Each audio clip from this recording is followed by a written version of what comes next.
Hi, everybody. I just wanted to provide you with a brief summary of our class discussion on the issue of why genocide. At this point, um, I'm just asking you to go over the class presentation and to fill in the informational grid as we go along.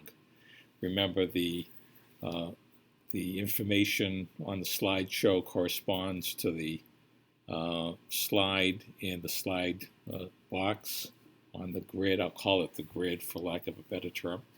Um, and it's easier if you just go along with the slideshow and fill in the grid as you go along. But I understand in class, some of you may be distracted from time to time. That's okay. Or you may not be in class. You're part of cohort C, or weren't in class for whatever reason that might be. Um, so this gives you an opportunity to go over the slideshow with me explaining just a little bit of the background. At your leisure, you can rewind if you need to and fill in the assignment. The first slide, the purpose of this slide was to, let me just get myself a little bit smaller than I need to be. There we go. Um, was just to show you that genocides really do take place all over the globe. It's not limited to a certain continent or certain period of time or certain country or certain conflict, whether it be in the Pacific, China, North Korea, or the United States, and the Americas, North and South America, Europe or Africa. Genocides or the activity leading up to it occurs all over the world. And I also provided you, in response to one of your fellow students' question was, well, how many genocides are there? Well, if you look under the history of genocide in Google, the way I did, you come up with this right here, genocides in history. And they go all the way back to, let me blow this up a little bit, before 1490. And you have the Neanderthals and the chieftains in Carthage, the Gallic Wars, the Mongol Empire, the 1490 to 1914, Africa, the Americas, Mexico, Newfoundland, the United States, Asia, the Russian Empire. And you keep going with the Ottoman Empire. And you get into the Joseph Stalin in Japan, and then Germany, and then even in more modern day history, Afghanistan, Zimbabwe, Brazil, the Bantu attacks, Sri Lanka, Tamil genocide, Myanmar, Yemen, international prosecutions. So there are genocides through history. Here's another resource. There's a list of the most more current genocides with the numbers of fatalities. So again, if you look up here, genocides in history, list of genocides, there's a whole variety of resources for you. We broke this unit into a few sections. The first is, what is genocide? Looking beyond beyond the definition of genocide, some of the words that are connected to this. We defined it, specific definition. Primarily, any of the following acts committed with the intent to destroy, in whole or in part, a national, ethnical, racial, or religious group. There's a video that also shows you what the definition is. Then we went into a section, what are the stages of genocide? Classification, symbolism. Sorry about that. And there are 2 slides that deal with that. And again, genocides do not have to go through all 8 stages to be a atrocity. Many of the events that occur first, second, or third stage,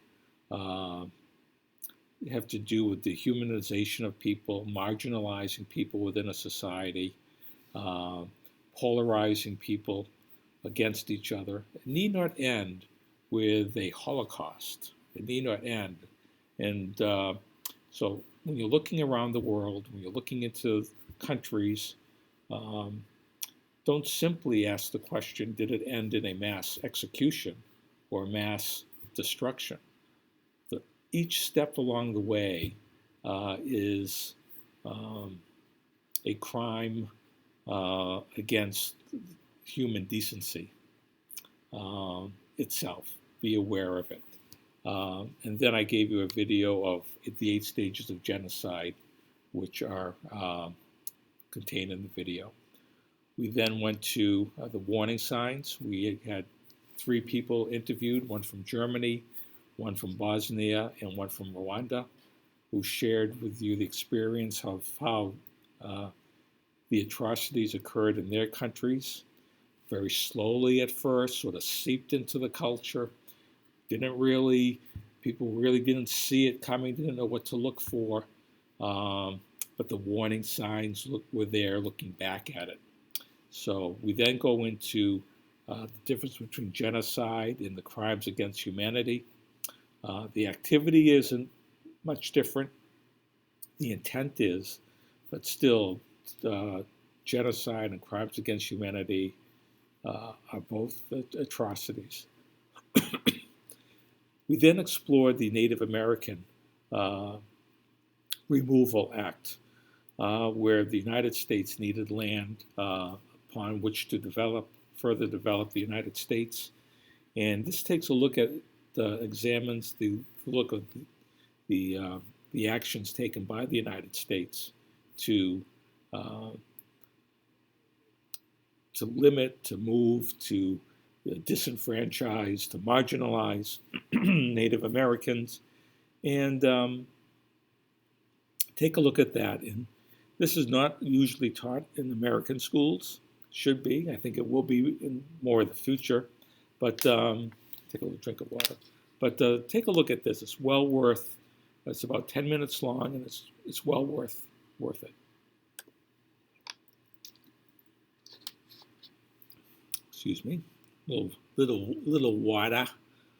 So then we get into the Holocaust, the Cambodian Holocaust, the Myanmar situation now currently going on, and we take a look at China and China's secret internment camps. They're not so secret anymore because we know about them. But if you look at these videos, look inside the China camp, what's happening along the Mexican-American border right now in these detention camps. See if there are any patterns. See if you detect any of these stages, the 8 stages of genocide. Again, fortunately, they do not all result in Holocaust-type atrocities. But again, even 1, 2, 3 steps in can create great human distress and misery. And then we finalize the discussion on how to prevent genocide and how to take action. Okay? So go through these slideshows carefully, the videos. They've been prepared and designed for you to look at them independently, to gather your own interpretation, but at the same time use this organizer. This guides you through the slideshows and the videos. Also contained in this organizer is 2 links: how boarding schools tried to kill the Indian through assimilation. Very interesting. Let me just show you what that looks like. It's a very interesting article that talks about how they used to take Native American children, put them into boarding schools, tried to strip them of their cultural independence and identification, and it did not turn out very well. Also, very interesting article of our times. Washington Post did an article on Native American tribes were already being wiped out by 1918, but then the flu epidemic hit and further decimated the Native American um, culture. So again, take a look at the slideshow class presentation, match it with the organizer. Again, all the assignments are contained here. Remember the notes in the journal. And then also don't forget the Black Lives Matter project. Don't forget to make sure those are done. Okay. So that's it. If you need any help, let me know. I'm recording this Tuesday afternoon, and I see you Thursday and Friday. I'll finish up this unit. I do have a independent research project to give you, which asks you to identify a situation, a genocide, an activity that you're interested in. Do a little deeper research into it. You'll have a week or two to complete that. But here's the assignment for this week, and I'll see you on Thursday or Friday. And just remember that you can also live stream these classes. Here's the summary of the class, but they're also available for you as they happen. Okay. Thanks very much. Stay warm, stay safe. Take care.